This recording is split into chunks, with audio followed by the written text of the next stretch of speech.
Welcome to my channel. If you haven't been here before, my name is Erica, and today I'm going to be talking about something I've been doing myself lately. I'm going to be talking about book buying bans. So I've been on a book buying ban for probably 3 or 4 months now. Roughly. I can't remember the last time I bought a book. Well, under different circumstances. I'll talk on that later. So if it's the first time you're hearing of a book buying ban, a book buying ban is essentially when you restrict yourself from buying books for either a length of time or until you accomplish something. And you kind of just do it by just setting some kind of goal for yourself. Once I've read this many books on my TBR, I will get more books. Or you can restrict yourself from buying books for a certain length of time. Okay, well, I have other stuff going on in this month that I have to pay for, so you could say, oh, I won't buy books until the end of June. For me personally, I have a lot of my physical TBR, but it's still manageable. So I'm trying to cut it down before getting more books, otherwise it's just gonna get out of hand. And I kind of miss that feeling of finishing a book and then getting the next one right after. So I kind of wanted to set my TBR for each month by getting books for that month, if that makes any sense. I just think it would be a lot less expensive and I wouldn't hoard as many books that I'm not gonna read. So I currently have 20-something books on this shelf that you're sitting on, a little over. And I'm trying to get through that not as quick as possible, because I obviously don't want to rush through it, but it would be nice to finish all these books. I've been here for 2 years.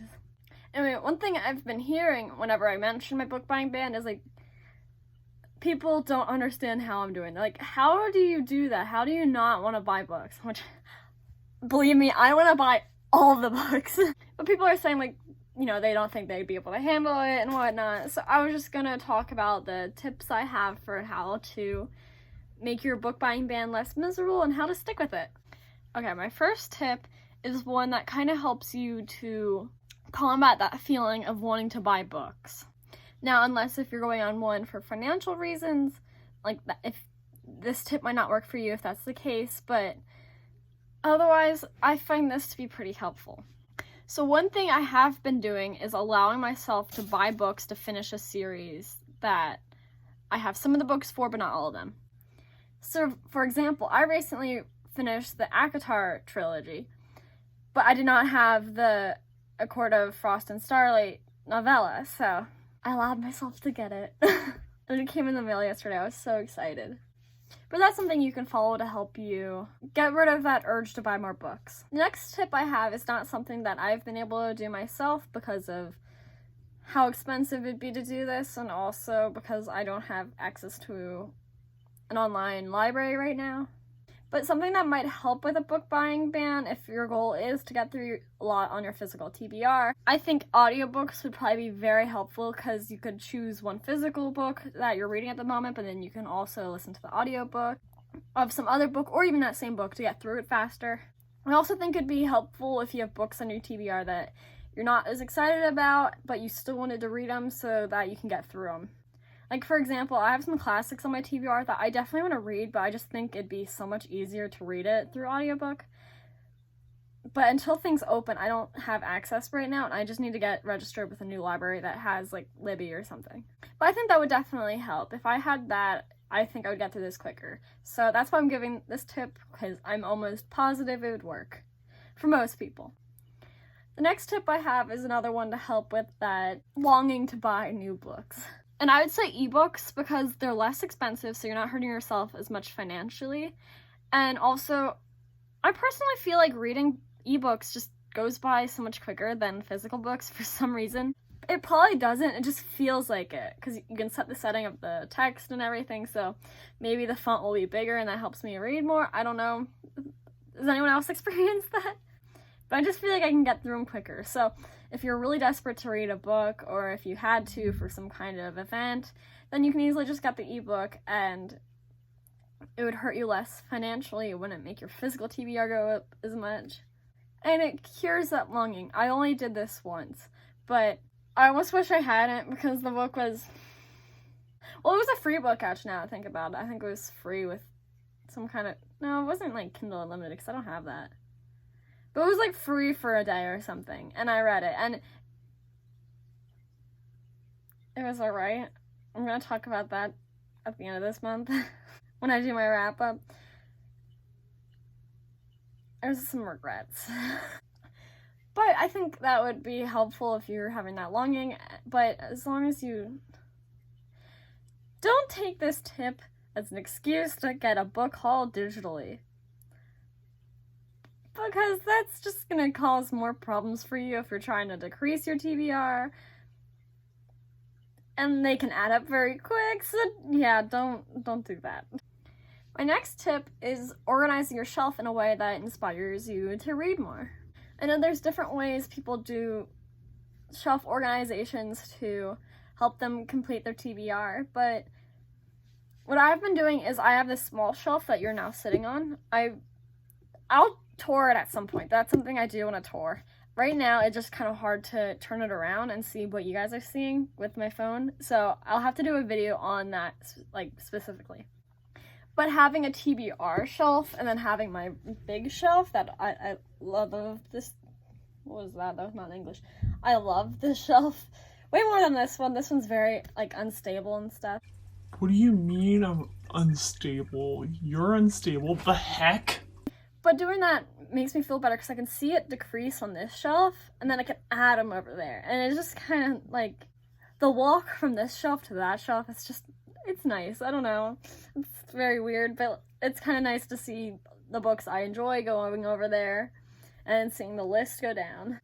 Other methods I've seen are people turning the books that they haven't read the opposite way around on the shelf so the pages are facing out. I think that would annoy me. Maybe I'd have to try it sometime to see how I like that. What I've heard is that it gives the incentive for them to, like, want to read it so they can switch it back around so they can see the spines. And I think that's a pretty smart idea because that would really help to keep track. Oh my god. I don't know if you can hear it, but my mouth just makes noises, and after editing last video, I keep on, like, noticing it, and I just ate, so it's even worse. And I know with this phone, it's been picking up all these sounds, so I'm so sorry if you're hearing, like, random wet noises. It's my throat, I think. Don't look at me, or, like, listen to me. Just leave the video, there's too many mouth noises. Okay, please don't leave. Anyway, that's a tip that I think has helped me and would probably help a bunch of other people. You could also do, like, a TBR shelf on your main shelf too, but just any way that helps you to visualize the TBR and so you can see it go down. The next tip I have is, to me it's a given, but I know it doesn't apply to everyone. But I'm heavily a mood reader, and it's easy for me to read the wrong book and get into a slump. So when it comes to the physical TBR, my advice, and if that's your goal, which most of my tips apply to that you can apply it to your own goals too. But most of these tips have more to do with my own personal experience. My next tip is that for mood readers, read what you want to read. Like, don't force yourself to read something because you want to get it off your TBR.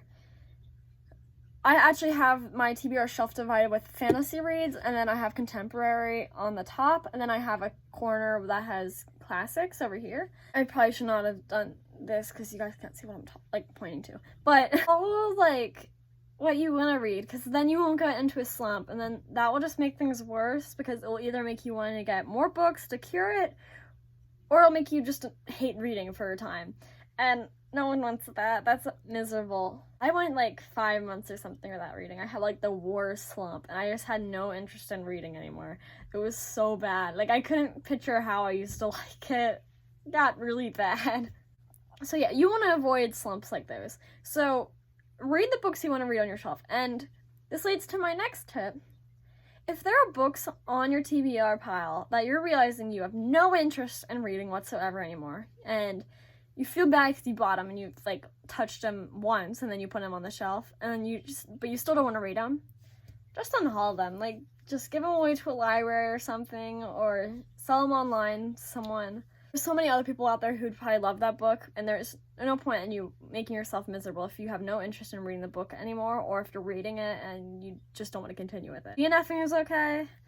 Choosing not to pick up a book is okay. If you have books like those on your shelf, books you just don't want to read, don't, just give them away and it'll lessen your TBR. But yeah, those are my tips on how to get through your TBR and how to do a book buying ban. More than anything, and I know this is like a cliche end note for most things, but you just want to have fun with it. If it's really miserable for you to read the books on your TBR, then maybe you had a change in taste at some point, and that's okay. Then just get rid of those books and start fresh, Yes, books are expensive and there's a lot of money, but your happiness is more important than money. And depending on the condition, you can sell them too. People will definitely want to buy them, I'm sure. Especially if it's like a popular series and it's just a personal thing that you didn't like it. And if not, I'm sure you can see if you have any local libraries that are willing to take donations. I'm sure there's someone there who attends that library that is going to love those books, even though you might not have an interest in it. But yeah, tip number whatever, have fun with it and cancel it if it's making you miserable. For me, it's been working out fine. I mean, I have books I want to get, but I'll hold off on it, I feel like I'm going to explode and buy all the books when I finish, but I'm having fun with it. I hope you enjoyed this video and found it really helpful or something. I haven't seen many other videos about them, and I just thought I should talk about them. So yeah, if you decide to go on a book buying ban, I hope you have fun with it. I hope you're having a great day, stay safe, and I'll see you in the next video. Bye, guys. Just one final note, I would appreciate if people could check out my last video about the Black Lives Matter movement.